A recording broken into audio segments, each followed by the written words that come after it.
Puji Tuhan, saya sedang memikirkan tentang bedanya orang terima jadi dengan yang berdoa sampai jadi. Saya umpamakan orang terima jadi ini orang yang bekerja sebagai pengerja di sebuah gereja dan berdoa sampai jadi ini ada seorang penginjil. Nah, kalau Bapak bandingkan mereka berdua ini, kalau penginjil tuh dia dapat visi, baru dia kemudian melangkah dengan iman. Sedangkan pengerja dia sudah dapat instruksi dari atasannya, kira-kira apa yang mau dikerjakan, kemudian dia berjalan sesuai instruksi itu.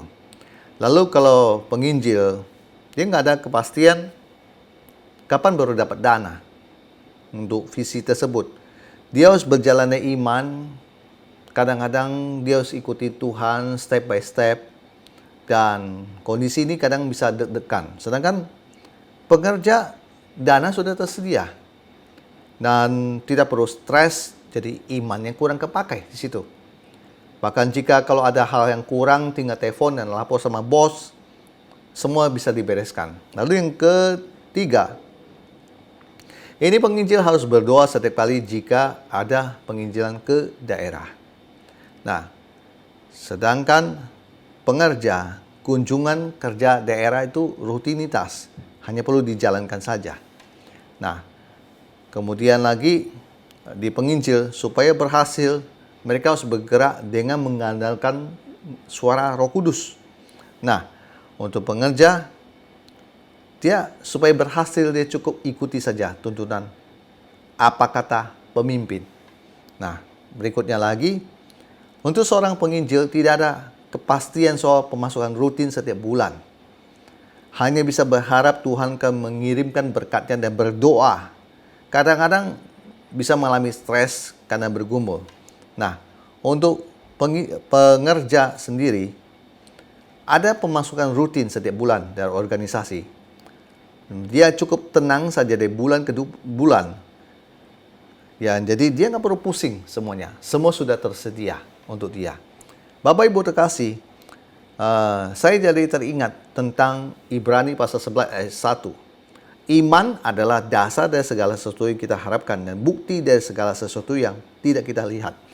Bapak Ibu terkasih, kalau hanya melihat sekilas dari semua perbandingan yang ada, kalau untuk mau hidup stabil, nyaman, jaminan masa depan, maka kita akan berkata bahwa kita mau jadi seorang pengerja saja. Saya nggak heran kalau zaman sekarang anak-anak muda yang dia mau ada dalam dunia rohani, tapi dia mau berkarir dan dia mau dapat uang. Dia akan membidik gereja-gereja yang besar dan manajemen yang wow, dan dia mencoba melamar di situ. Kalau dia terima, gajinya tuh tinggi dan sebagainya, dan dia merasa dia sudah melayani Tuhan.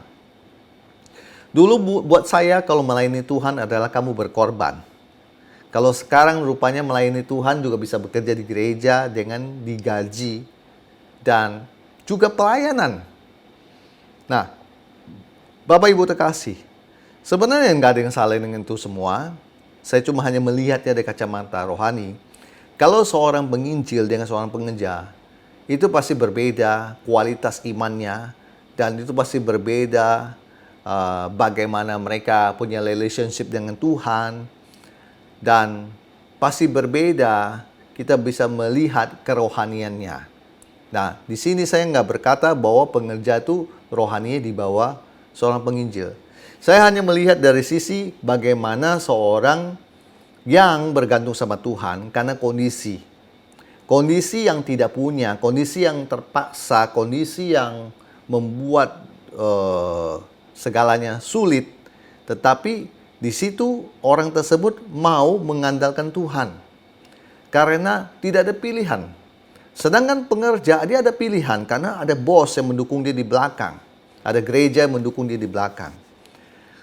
Nah, satu sisi juga saya melihat iman yang dipaksa. Iman yang dipaksa dan dilahirkan dari semua cerita itu karena memang tidak ada pilihan. Akhirnya dia mau nggak mau dia harus beriman sama Tuhan bahwa semua planning yang dia jalankan itu, kalau dia tidak beriman, dia nggak akan dapat dana. Nah, sedangkan yang sisi pengerja itu orang mengerjakan segala sesuatu dengan sistem yang sudah organisasi yang sudah diatur oleh manusia.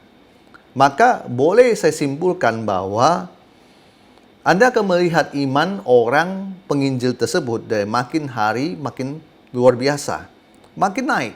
Kepekaan dia makin tajam dan mendengar suara Tuhan.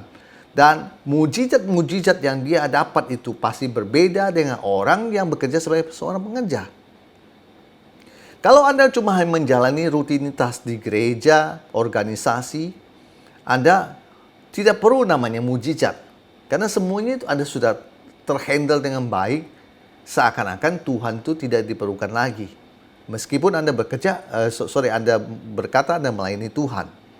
Nah, saya mau berkata itulah kondisi nyatanya.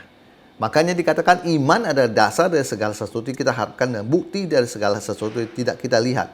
Kalau kondisi kita membuat kita makin beriman, Bapak Ibu boleh berkata situasi saya lagi kurang baik dan sebagainya. Saya mau berkata, lewat momen ini saya akan berkata bahwa orang-orang seperti itulah orang-orang yang Tuhan berkati. Dalam arti kerohaniannya menunjukkan sehat. Tidak peduli walaupun dia mengalami banyak tantangan, stres, tekanan dan sebagainya.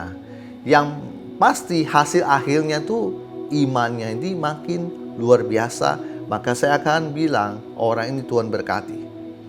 Nah, Bapak Ibu terkasih, saya mendorong Bapak Ibu terkasih untuk terus mengandalkan Tuhan. Kondisi apapun situasi yang sedang Anda alami saat ini, mungkin seperti yang saya gambarkan ada seorang penginjil. Anda di sini sedang berjuang sendirian, Anda sedang melakukan segala sesuatu dengan sendirian.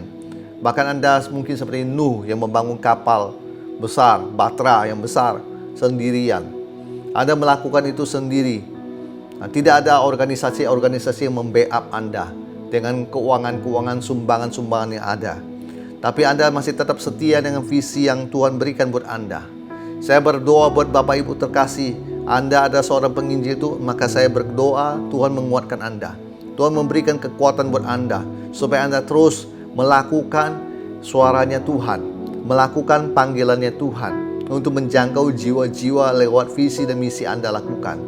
Saya berdoa supaya Tuhan terus memberkati pelayanan Anda. Makin hari makin maju, pelayanan Anda akan melebar ke kiri, ke kanan, bahkan memberikan dampak yang luar biasa buat banyak orang. Karena di luar sana banyak orang membutuhkan Anda. Bapak Ibu terkasih, saya tidak pernah merasa cukup untuk satu penginjil di sebuah daerah.